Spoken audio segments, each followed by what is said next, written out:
Hello, everybody, and welcome to another fabulous episode of US Law Live. I am Mike Judy from the Dysart Taylor firm in Kansas City, Missouri, and we've got a wonderful show ahead for you today, and we'll introduce our guest in a minute. But super excited because for the first time in a long time, we've got Nick Rauch from the Larson King firm in Minnesota joining us this morning, as well as Pam Halford from Carr Allison in Alabama. Hello, Nick. Hello, Pam. Hi, Mike. How are ya? I am wonderful. How are you? I'm good. How are those Chiefs doing?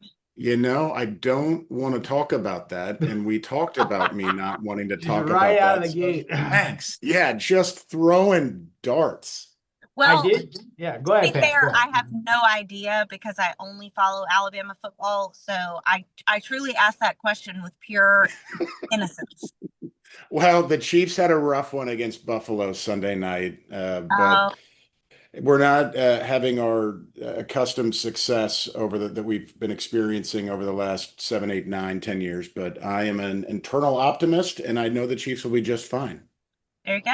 There you go. Mike, I'm a big stats guy, and after they lost to the Bills, there was something on social media that said in the last however many years that the Chiefs have played the Bills in the regular season, when the Bills have won in the regular season, the Chiefs have won in the playoffs. So sorry to Yeah, disappoint people in the U.S. Law Network or New York fans, right? But I think that's happened like every year. So the outlook isn't so bad. How about that? yeah. I'm never worried, and I'm always optimistic about the Chiefs.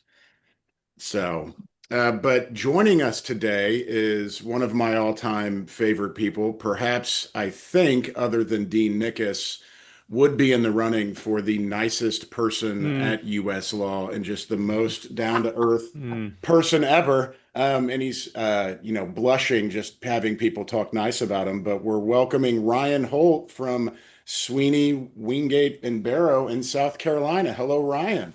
Hey, good to be with y'all. Long time listener, huge fan. Love what you're doing. Yeah. Who's your favorite host? Not going to go there. Be, Though be careful now. Be I'm not going to careful. go All there. right. Three of them are here right now, so you Oh, know. there you go. I mean, see what I mean? Just the nicest guy of all time.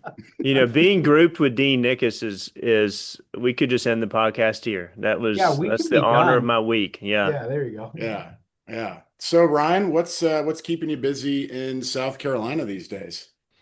Well, we do have football season here as well for the Gamecocks, and I'm glad we didn't have this a couple weeks ago because Pam, Yeah. it was hard enough that we held them to the fourth quarter, and then it just bad teams find a way to lose, and we did. So, but that's okay. There's always next year in the SEC. That's how it goes. Great, Ryan.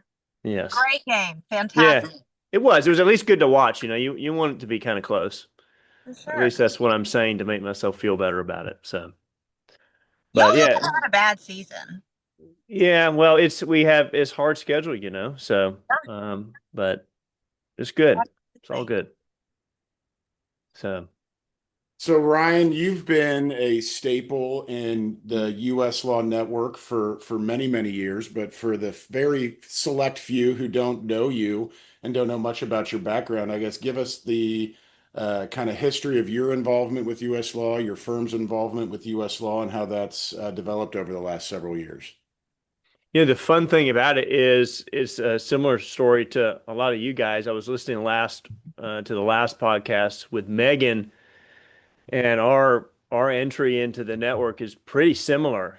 So 2016, at the end of the year, there was a fall conference that I think they had outside of Atlanta, and there was an add-on at the beginning of that where they had a kind of what would become the future U.S. law leaders get together at a hotel, and they brought in some of the more senior folks to really describe what the network was. And so my firm tapped me to go to that, and then it was just off to the races. I mean, it was an experience I never expected to have. But after that event, then came, I think, my first retail exchange the next year, which was amazing to get plugged into that practice group. And then client conferences after that. And so here we are almost 10 years later. It's hard to believe. And it's the kind of thing where you go to these events and you just see old friends, and you can't imagine doing anything else. So it's hard to believe it's 10 years, Mike, I think, but it's been an amazing 10 years. Yeah. Now, were you part of the group because I was at the same deal at the hotel before the Atlanta conference that got stranded on the bus for a couple hours along the side of the highway? No, but I love the story. There was some of us, I think, who they weren't quite ready to let us out in public yet. So we did the future leaders thing, and then we had to go home. And then I heard afterwards about those who stayed in that bus, and, not good, but. Yeah, Mike, what that was happened? well, in typical U.S. law fashion, of course, there has to be some sort of transportation snafu, and the bus that was taking a group of us from the hotel to the Chateau Elan Yeah. outside of Atlanta Yes. broke down, and then one of the buses that was supposed to come pick us up, I think, broke down. So we ended up on the side of the highway for the better part of an hour and a half to 2 hours, and it was not fun at the time, but looking back on it, it's got to meet a lot of really cool people, and it Been a was lot kind of of quality friendship. time together. Let's find Yeah, out. yes, Yes. Right? right. Networking. Friendship by fire. Yes, Never exactly. forget that. Right, Was right. there booze, Mike? There was not. So Mm. that was, Oh boy. I mean, so you had to try to talk to people that, again, you had met but weren't, had good relationships or friendships with yet. And then trying to do that without some liquid courage was just, again, it was friendship by fire, Pam. Wow. Wow. Wow. Wow. Glad I missed that one. Yeah. And it's Ryan. always good to know where your head is. Oh, yes. I had a So, similar experience in that same, maybe it's just the area. We went with some friends on a North Georgia vineyard tour. Okay, nobody thinks of North Georgia as being, like Napa or wherever else, and it's not. But I was about to say, I think rightly so, Ryan. yes. But we had a similar situation where the tour bus broke down, but fortunately, it was after we had all bought the bottles of wine at the vineyard. So didn't necessarily want to get picked up, but an hour later they brought another bus and all was well. So, Well, it worked out perfectly to have your Oh, wine yes. with you. That's great. Yes. Ryan, tell us a little bit about your areas of practice for those who don't know you.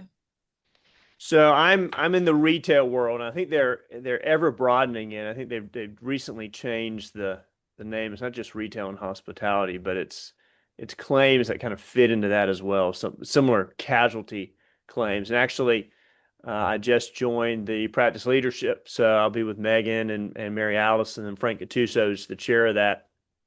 And we had an amazing exchange last. I guess it was maybe earlier this year now. I think there was over 100 clients there, but the biggest one we've had. Don't worry, transportation. We're not quite at your heels, but we're getting there. But it was just incredible. And it's really fun to be a South Carolinian in the retail practice group. And Pam, you probably relate to this, being in the South, is our states are a little slower getting the nice things, but surely year by year we're getting new restaurants and new convenience stores and new everything moving in, which is great to just be on the cusp of that and meet a lot of these clients at USLAW who are expanding into the Palmetto State. And the retail world is just, I mean, there's just so much work to do there. We worried that maybe COVID had killed it and had changed the world, and certainly did in so many ways, but at least in terms of premises and retail kind of claims, it's still going really strong. So that's the world that I live in, which touches, traditional slip and falls, but also negligent security. And then for some reason, South Carolina has just become a mecca for dram shop litigation. And the way our insurance laws are situated is such that it's the plaintiffs' lawyers just love those claims, and that keeps me mostly busy these days. Tell us a little more about those dram shop claims, Ryan. I know for those who listen to the podcast, you're familiar with our sort of legal hot topics that we talk to our guests about. And Ryan brought up some of the dram shop issues that he's dealing with in South Carolina. So can you expand upon that a little bit, Ryan? Yeah, and I know in Alabama y'all have had similar kind of situation when you've changed in the last couple of years your Yep. law because you had to, and we're headed in that direction, I hope, but it's still we're kind of stuck. So really, it started. I remember it very vividly. New Year's Day, 2012. There is a family not far from where I was living at the time, maybe 3 or 4 miles, that are headed to church on a Sunday, and they have a 5 or 6 year old girl, and she's in the back seat of their van, and a drunk driver hits the side of the car, and she's killed. And the drunk driver had been at 2 or 3 bars for New Year's Eve, and obviously they deal with the criminal side of things with him first, and then they move to the civil exposure and discover that at least one, maybe even two of these bars had no insurance. And so this is how things have been in South Carolina for years, is you would have these drunk driving accidents, and you'd have the lawsuit against the drunk driver. You'd get the minimum limits usually. And then you go knock on the door of the bar, which, again, Pam, you've seen these places as I have. They're cinder block buildings on country roads, and they're open to all hours of the night. And really, a lot of times there's very little regulation going on there. And for a long time, there was absolutely no insurance. And so they would tell the bar owner, hey, we got a claim against you, submit this to your insurance company. He'd tell them, I have no insurance. And if you want the bar, yeah, I got a couple liens on it already. Here are the keys. And so there really wasn't any dram. I mean, there was on the books, there was some type of dram shot recovery, but it just wasn't happening in practice. Well, then after this accident with the little girl, there was a lot of effort to change the DUI laws, and that happened in the criminal space. And then they decided to make it a requirement to get a liquor license. You had to have an insurance policy of $1 million. And so these insurance companies flood the market, start selling in what they think is a boondoggle, only to find out that we have quite a few plaintiffs' lawyers. And so eventually those non-recoverable claims turn into just candy. And we went, about 5 years ago, we had something like 50 insurers in the liquor liability market. It has now dwindled to 5. And so we had tort reform this last year. The plaintiffs' lawyers got involved in that process and watered down the bill. So even though we've made a couple steps in the right direction, it's still a pretty attractive practice area and continues to be. And of course, the insurance issue is not a problem when you're dealing with a convenience store or a restaurant chain. I mean, those, the sky's the limit sometimes in terms of that recovery. So it's really popular. Obviously, people have opinions about alcohol as it is, and it's hard to find the right venue, because what's a good venue for a drunk driving case? Your typical conservative, corporate friendly venue isn't going to like, this kind of a case any more than the more liberal venue is. So it's very interesting. Never thought I'd be in the mix of this, but it's keeping me busy for sure. And from your end, what's the biggest uphill battle you're facing on the defense side in dealing with those claims? Is it just the sheer amount of them? Is it the employees that you have working at some of these locations, a mix of both? So it starts with the law, because we also have joint and several liability. And so what they'll do every time, they sue the driver and they sue the bar. And they keep the driver in, usually give them a covenant not to execute, and say, we'll take your policy limits at the end. Don't worry. We're not going to go after you individually, take your house or anything. But they keep them in to stoke the rage of the jury and then drive the number up.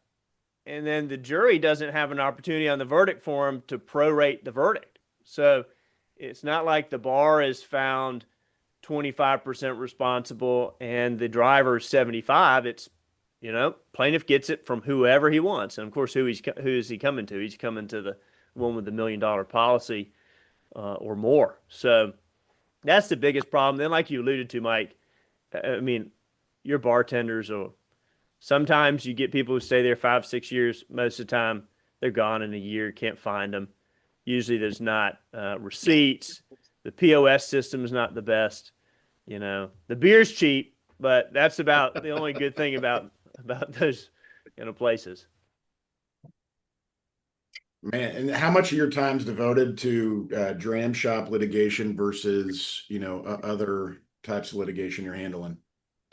I'd say it's probably if 90% of my practice is retail related, at least half of that is turned into dram shop, at least in terms of getting the attention. I mean, y'all know how it is. Sometimes volume does not necessarily mean it's getting your attention. It's those handful of big dramatic cases that tend to dominate most of your time. And so that's probably, even if numerically the dram isn't taking up half of it, at least is half of the time. And then the rest of so you need a good slip and fall every now and then, with soft tissue Right, pain right. to offset that. And this is all just coming back to me because I harassed my transportation partners long ago that they had these unwinnable cases with these, missiles driving down the interstates that nobody liked and injuring these poor people in car. And then this is what I get for saying all that. So, That's karma, Ryan. Yeah. Yeah. Well, Ryan, outside of your amazing work in this space that you're doing right now, what's going on the home front for you? Yeah, so we decided it'd be a great idea that shortly after my 41st birthday next year that we would have another child, and that not only would my two precious girls who are 9 and 6 have another sibling, but that it would be a boy. And so Love that. Awesome. So yeah, so Congrats. all the pink things are on their way out onto Facebook Marketplace every day, and we're in need of blue things and energy, frankly, and is what I could use. I need to talk to Mike to get some tips about how to handle boys. But I mean, Ryan, we could do a swap if you wanted to. I could send you a couple bins of blue stuff if you send me a couple bins of pink stuff, because I don't have any. Yeah. You know what? We'll have a conversation offline. So for sure. What a great plan. Great plan. Yeah, I know. Well, you And have how are little helpers that I'm sure are very eager to get their on a little baby brother. The poor guy is going to have 3 moms. I mean, can you? And so it's not quite starting over because, we were thinking the other day, well, at least with my oldest, she can, at some point, she's going to be able to babysit and we can actually go out to dinner instead of, how things once were. But, y'all check back in with me to do a welfare check in end of February, okay? Just make sure I'm okay. I mean, I'm just telling you, and I've been there. It's after you're out of the practice of having an infant or a really tiny baby, you forget how exhausting it is and how tired you are with dealing with. I mean, they're wonderful, great creatures and wouldn't trade it for anything, but I just be prepared to be a walking zombie for a while. Oh, yes. Yes. I mean, and it's a blessing. I mean, it truly is. It is. It is. It dominates your time in a great way. And, it's kind of like your hobbies. If you once had them, or they're gone for a little while, and your kids' hobbies become your hobbies. I've been every Saturday at the soccer field for the last few weeks, and then basketball's coming up, and then we got concerts and things like that. So it's fun, as y'all all know. It's great stuff. So Ryan, what's your family's plan for the holidays? Do you guys stick around or do you guys travel? Yeah, we're fortunate to have most everybody nearby. We are headed to, my wife has one sister in California, and so we'll go out there right before Thanksgiving, and then we'll be back here to eat, and then we will watch the Gamecock Clemson game and see what happens there. So, but yeah, we typically stay around, and I don't know about in your jurisdictions, but it is there are 5 weeks of the year that we have, maybe it's 5 weeks of the year that we can kind of breathe as defense lawyers. So Thanksgiving is one of those. The 2 weeks around Christmas are 2 others. July 4th, nobody emails you, harasses you. And then the week that the judges have their conference. And then I could add a half a week, which is when the trial lawyers go on their conference. Those are like just amazing weeks in the year. I get to catch up on stuff, work my cases, check emails, and no one messes with you. Everyone just has this detente where in Thanksgiving week, we leave each other alone. So looking forward to that for sure. Yeah, ours starts about the week before Thanksgiving, and it depends on the year. You either get cases where everybody wants to settle them, so you're scrambling to set up, the depositions, mediations, things that you need to try to get a settlement in before the end of the year, or everybody just will deal with this come January 1, and so Right. everything stops. And I think this year it's looking like it's the former, where I've got people scrambling to try to get mediation set, and they want, expert depots and all that stuff. So Yeah. it looks like the holidays are going to be relatively busy for the Judy house. Oh, yes. Well, Ryan, I know you just also you just came off of being in trial. I know you and I we kind of touched base. I saw your colleague, our shared friend, Rich McLaughlin, when I was in South Carolina for the Complex Tort Products Liability Forum Yes. weeks ago for USLAW. And I'm curious, obviously things happen, I guess, post-trial, so you don't have to get into the details, but just, any reflections or lessons, anything coming out of that trial you recently had? Yeah. So I'll kind of talk big picture. First of all, I'm not like the great Nick Roush where I'm in trial about every other week. So for me, not by choice. yeah, for me, this has been a big year. I mean, it's been 3 this year, and normally it ends up being about 1, and it's been 3, and so that tells me something's going on. And I've seen this elsewhere. I think people are just. I mean, we talk about this at the conferences. It's not that the clients are getting stingy at all. It's that these demands, all of a sudden, almost out of nowhere, are just stratospheric, and so you gave us really an easy choice, to go to trial, which was fun. I mean, that's why I went to law school. I wanted to be a trial lawyer. I didn't want to, be a settler of cases, which you do most of the time, and which probably most of the time is the right thing to do. But so it's a lot. I mean, it's a lot of fun. Every time I'm in it, I usually whine about it beforehand, Nick, and my wife's like, "Shut up! You're going to call me," and it happens every time. I call her after the first day, and I'm like, "I love this. This is so awesome." After no matter how many I've done, after the first day or the second day, I'm calling her saying that. And I had a colleague who got to go with me. It was his first trial, and so it was nice to have him get to see that. We're always trying to, train up lawyers in that too, since it's hard for a lot of them to get experience. So, but it's just, I know you feel the same way, Nick. Otherwise, you want to do it. And Mike, I mean, it's just it's fun, and you really get in the midst of it. At least I have the sense that you're doing something that your client needs you to do, because you've got to stand in this gap for them. They would be so out of sorts in the mix of it. And to me, especially in the insurance context, I know even in the corporate context sometimes, but in the insurance context, you're dealing with a small business owner, or in your case, it's a doctor. And the plaintiffs don't have the monopoly on empathy. I mean, you're dealing with somebody whose business is facing potential closure in these scenarios, and who are looking at you sometimes with tears in their eyes, asking you to stand there for them. So it's great. It's the climate's kind of fun to be part of, but it's so active, as y'all know. And Well, and I mean, and you touched on something from just, trying cases and I get it. It's easy to say try a case when it's not our money that's being put up, and there's, real exposure out there, and you see all the verdicts that come across.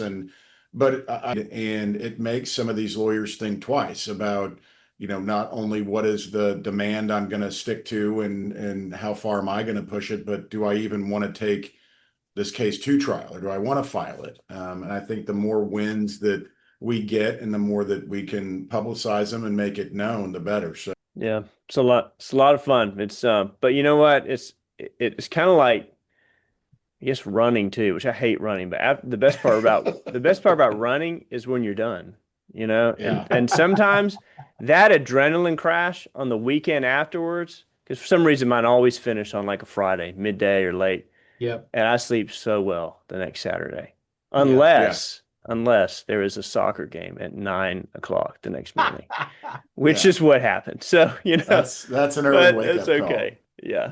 The last two jury trials we've been, at least in my house, we've been going through, we had infant at home, right? So that's been an experiment all in itself, trying to figure that out. But you're 100% right, Ryan. I mean, and I think all of that preparation, time, energy, the stress of being in trial comes in a lot of different ways. And a lot of times what our team does is, that next day we just decompress, and it may just be blocking the calendar, and I just have my laptop up just trying to dig out of emails and just make sure all the trains are still on the tracks. Because it does take a lot. I mean, even in some of the cases you can get submitted, and we had a case at the beginning of September that it was a 4-day trial.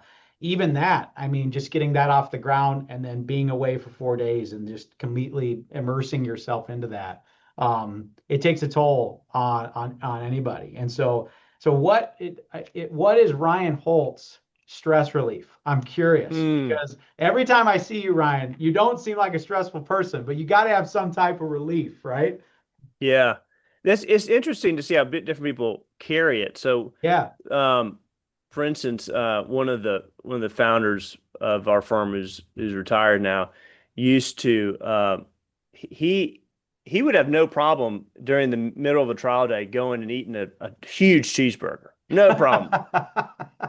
I will never do that. I'm like, give me the soup, please, at lunch, maybe a granola bar, that kind of thing. And so that's because I'm kind of an internal stress processor. That's where I kind of keep it. Yeah. But, just being around, this may sound hokey, but being around your family afterwards and just chilling and not thinking about anything and just watching other people do their thing, and is such a relief to me, just to not have to dedicate mind space. But being outdoors, even I don't get out enough, but being outdoors, especially when like this time of year, is a great time to come off of something stressful and just to have fresh air and look at the sun. And I mean, it's those kind of things are just amazing. So, and this time of year helps with it too. I mean, I love, some people get stressed out by the busyness of the year. But to me, that busyness to some degree actually helps me with all that. So, but yeah. And do you find that you were more competitive in trial or trying to be the first person down to a U.S. law breakfast? Let me tell you, it's gotten closer in recent years. I tell you, I slid back a little the last couple of times. It's not going to happen again, Mike. So, Ryan, we got to keep the streak alive. We got a brand to protect, man. Yes. For those who don't know, Mike and I have a race to breakfast at every U.S. Law event. We are there early in the 7 o'clock hour. Have you ever been there with a 6 in front? Surely not. I have not. Yeah, I'm not that intense. No, yeah. So we're there. We're the first people to open up the buffet. We just kind of nod to each other, whether one of us is first or second. We just kind of each other a nod, just respect. So it's good. Yeah. Well, Ryan, we truly appreciate your time and your insights today. It's been a great conversation. And for anyone listening, if you're new to U.S. law, you're looking to get more ingrained in U.S. law, Ryan is a great place to start. He's a truly generous human being with his time, with his advice. Makes you feel like you're the most important person in the room every time he talks with you. So if you want to get more involved, or if you're ever standing in a corner wondering who can I approach to start a conversation with, Ryan Holt is a great person to know and a great person to start that conversation with. And truly blessed and honored to call you a friend. And thanks again for all your time today. Yeah, thank you, Mike and Nick and Pam. It's been great. Always good just to see y'all and catch up. Hopefully we'll see each other again soon. Thank you for listening to US Law Live. Stay tuned for more great conversations on US Law Live. To learn more about US Law Network, visit uslaw.org. Thank you.